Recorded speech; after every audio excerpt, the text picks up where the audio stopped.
আল্লাহ তুমি জানো।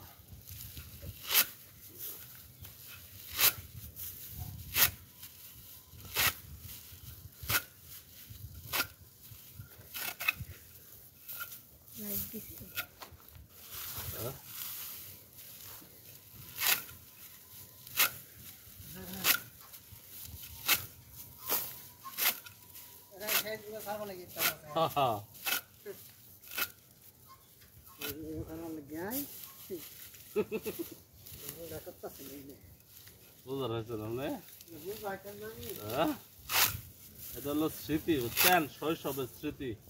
ছোট সময় যখন গরু আছিল আমার বাপের 7টা 8টা ওনা ঘুমতে উঠা পর্যন্ত গরু বার করিয়া ফের করলা ঘাস দিয়া মায়া, তারপরে হইলো গরুর সারি রেডি করিয়া তারপরে পরার বইতাম, পরার বইয়া গোসল করিয়া তারপরে